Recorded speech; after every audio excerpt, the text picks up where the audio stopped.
मैं ओशिन शर्मा बोल रही हूँ। मैं 2018 बैच की ब्लॉक डेवलपमेंट ऑफिसर हूँ और 2019 बैच की मैं एचएस अधिकारी हूँ। और मेरी शादी विशाल नेहरिया जो कि एमएलए धर्मशाला हैं प्रेजेंटली, उनसे 26 अप्रैल को हुई थी। और ये शादी हम दोनों की रज़ामंदी से हुई थी, लेकिन आज की डेट में वो मुझे फ़िज़िकली, इमोशनली अब्यूज़ करते हैं, मेरा शोषण करते हैं, मुझे इमोशनल ब्लैकमेलिंग करते हैं, मेंटल टॉर्चर करते हैं। कल उन्होंने अपने परिवार के सामने मुझे बहुत ज़ोर से मारा, 3 थप्पड़ मारे और मैं बिस्तर से नीचे गिर गई। और उन्होंने अपने माँ बाप को बुलाते हुए ये कहा कि आप ये देखिए, मैंने इसको मारा है और अब किस्सा ख़त्म करते हैं। मैं आपको कल मैंने खुद को सेव करने के लिए कुछ फ़ोटोज़ ली हैं। आप देख सकते हैं कि उनकी उंगलियों के निशान मेरे चेहरे पे हैं और मेरे पूरे फेस में बहुत ज़्यादा पेन है। मैंने खुद को बचाने के लिए खुद को कमरे में बंद किया और अपने पेरेंट्स को उसी समय कॉल किया और वो लोग मुझे वहाँ से ले गए। मैं बहुत ही ज़्यादा मेंटली परेशान हूँ, क्योंकि कॉलेज में हम लोग साथ थे, लेकिन उसके बाद इन्हीं हरकतों की वजह से, क्योंकि कॉलेज में भी ये मुझे मारते थे, मैंने इन्हें छोड़ा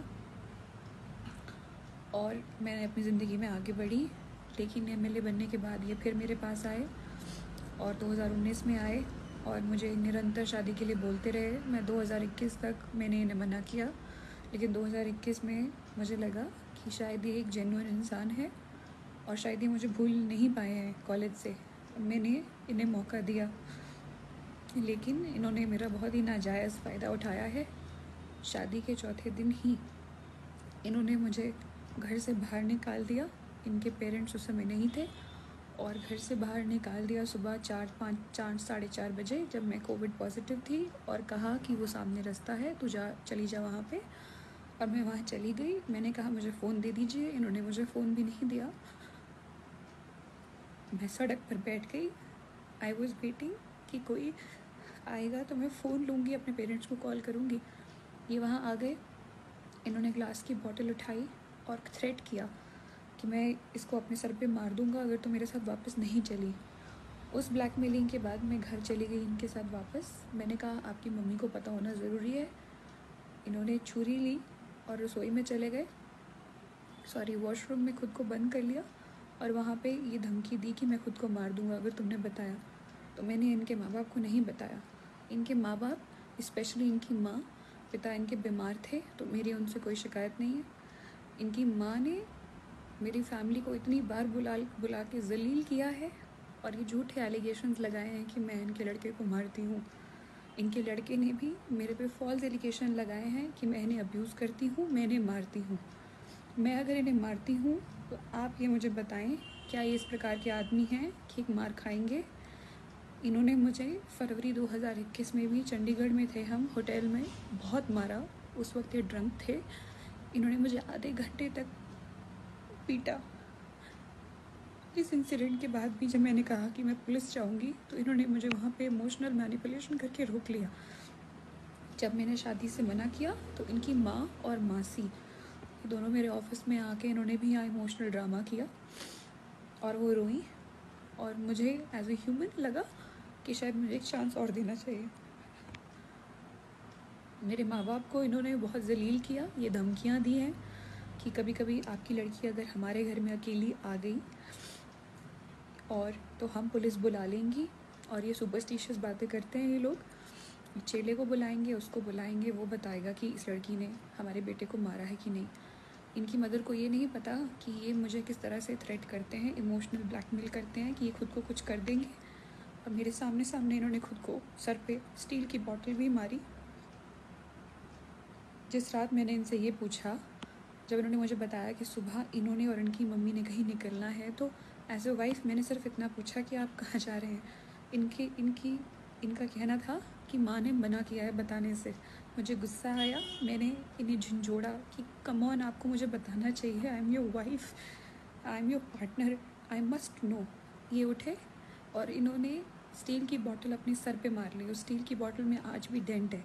बाद में ये मुझ में एलिगेशन लगाई है कि मैं इन्हें अब्यूज़ करती हूँ और मैं इन्हें मारती हूँ। इनकी माँ ने ये तक मेरी माँ को फ़ोन करके बोला है कि आपकी लड़की हमारे लड़के को मरने पे मजबूर कर देगी। मेरा ये वीडियो बनाने का एकमात्र ये मकसद है कि मैं सबसे, पुलिस से और सभी से सिर्फ अपने अपने परिवार की सेफ्टी चाहती हूँ। और अगर इन्हें कुछ भी होता है तो I am not held responsible for that, I should not be held responsible for it. ये लोग कोई किसी भी प्रकार का एलिगेशन लगा सकते हैं। Vishal has been forcing me to have a kid.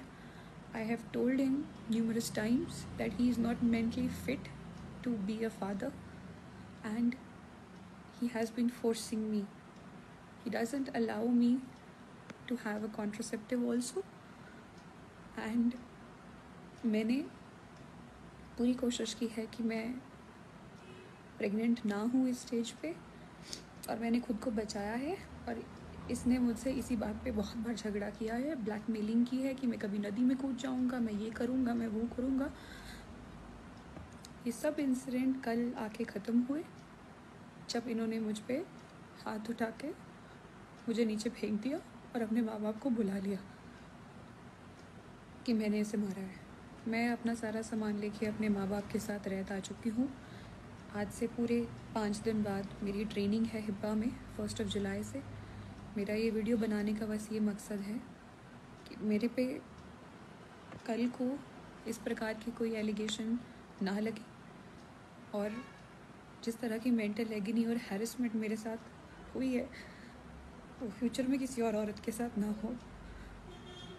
Being a woman and being a civil servant,